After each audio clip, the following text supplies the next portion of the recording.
2025 fue un año que nos exigió leer el país con más detenimiento. ¿Cómo cambia la población? ¿Cómo se mueve la economía y qué está pasando realmente con el trabajo? En este contexto también cambian las preguntas y hay una que se vuelve central. ¿Cómo se sostiene y se adapta la protección social? Este es un recorrido por ese contexto y por la manera en que, desde el sistema de compensación familiar, respondimos a las transformaciones. Contexto demográfico. Colombia alcanzó los 53.4 millones de habitantes. Somos un país principalmente urbano en donde el 75.9% de la población vive en ciudades. El 58% de los colombianos está en edad de trabajar, 26.5% son menores de edad y 15.3% son adultos mayores, una proporción que sigue creciendo. Hoy tenemos 71.8 personas dependientes por cada 100 en edad de laboral y un índice de envejecimiento de 57.5. Estas cifras son una señal que marca la dirección de nuestras acciones, más necesidades de cuidado, de mayor presión sobre la salud y nuevas preguntas sobre la forma en que entendemos la protección social. La demografía plantea retos directos sobre la economía en el presente y el largo plazo. Contexto económico. En 2025, la economía creció 2.6%. Esto demuestra que hay recuperación, pero no es suficiente y nos muestra también una advertencia.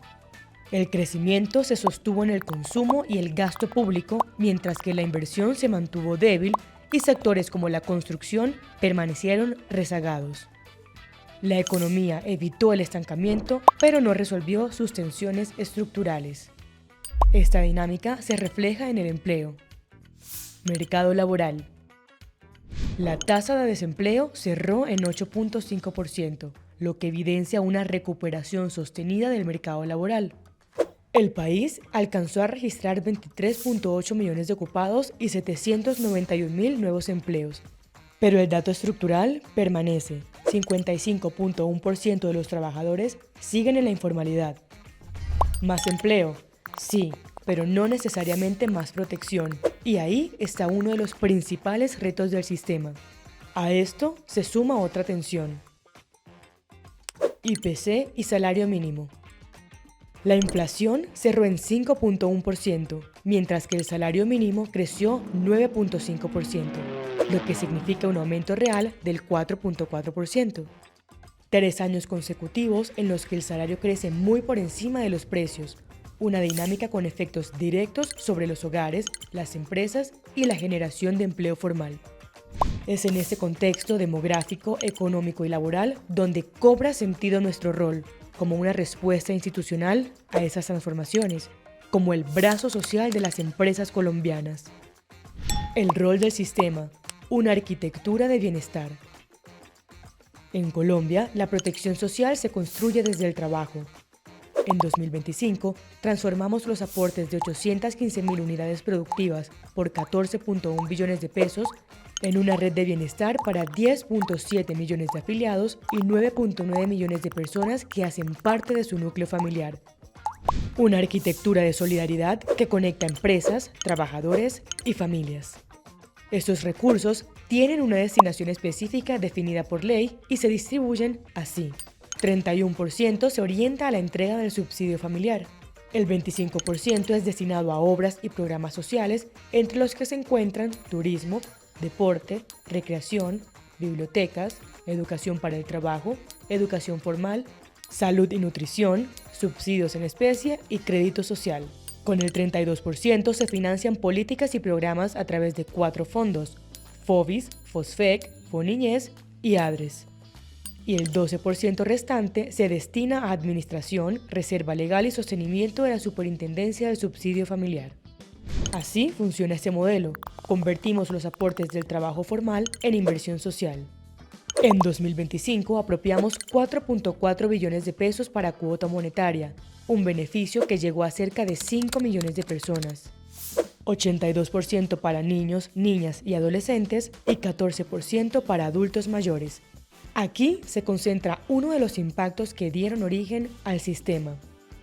El Fondo de Solidaridad y Fomento del Empleo y Protección al Cesante, FOSFEC, mantuvo su capacidad de respuesta. Asignamos 215.000 subsidios al cesante por 463.000 millones de pesos. Recursos destinados a salud, pensión y transferencia económica para cesantes. Cerramos el año con 41.000 cesantes atendidos en el último trimestre, pero además fortalecimos la conexión con el empleo. Las vacantes crecieron 11.6%, 1.2 millones de vacantes.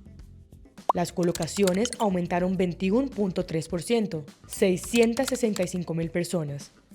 Y los trabajadores activos capacitados continuaron en expansión, 367.000 capacitados. Estos resultados dan cuenta de un sistema más dinámico, eficiente y con mayor capacidad de respuesta a las necesidades del mercado laboral. En vivienda, a través del Fondo de Vivienda de Interés Social, FOVIS, asignamos cerca de 53.000 subsidios por 1.9 billones de pesos, un incremento del 7% en el valor total asignado. En la dinámica de los subsidios, se destaca que las renuncias disminuyeron un 29% por la autonomía de las cajas que han permitido generar políticas que incrementan la efectividad en la colocación del subsidio. Por medio del Fondo de Atención Integral a la Niñez y Jornada Escolar Complementaria, FONIñez, específicamente en jornada escolar complementaria, superamos los 238.000 beneficiarios al cierre de 2025. En atención integral a la primera infancia, ajustamos cobertura y cerramos el año con más de 202.000 niños, niñas y mujeres gestantes atendidas. Asimismo, incrementamos la inversión por beneficiario.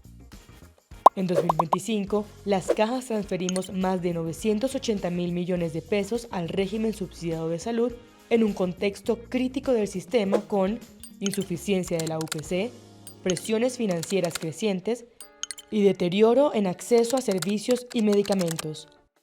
Aún así, las EPS de las cajas realizaron 106 millones de atenciones. Esto representó el 44.5% del total de atenciones del sistema de salud. Además, operamos una red de IPS con 282 sedes en 22 departamentos, en donde se atendieron a 12.7 millones de personas, el 58% del total nacional. Durante el año anterior, los servicios sociales, entre los que se encuentran turismo, deporte, recreación, bibliotecas, educación para el trabajo, educación formal, salud y nutrición, subsidios en especie y crédito social, consolidaron su recuperación. Recreación registró 2.05 millones de usos mensuales. Cultura, 273.000 usuarios mensuales. Y bibliotecas tuvo una estabilización con 584.000 usuarios mensuales. El sistema no solo recuperó niveles prepandemia, sino que entró en una fase de crecimiento sostenido. En este mismo frente, el comportamiento de los subsidios en especie reflejó un cambio de enfoque. Redujimos la cantidad total de subsidios en 9%, pero aumentamos el valor en 3%. Esto indica una estrategia más focalizada, mayor inversión por beneficiario y una priorización de programas de mayor impacto. Entre los subsidios con mayor incremento destacan a Juárez por Nacimiento, con 993 subsidios en 2025 frente a 370 en 2024. Materiales para adolescentes, con 3.204 entregados en 2025 frente a 1.107 en 2024. Y becas y capacitación, con 204.841 en 2025 frente a 184.818 entregados en 2024. A través del crédito social, otorgamos 845.000 créditos por 2.4 billones de pesos. El crecimiento fue del 25% en valor y hubo mayores solicitudes en vivienda, con un 35% de aumento en cantidad y 39% de crecimiento en valor. Esto se explica, en parte, por el acceso a nuevos recursos de fondeo como la línea de redescuento para crédito hipotecario de Findeter. Libre Inversión registró un crecimiento de 10% en número y 26% en valor.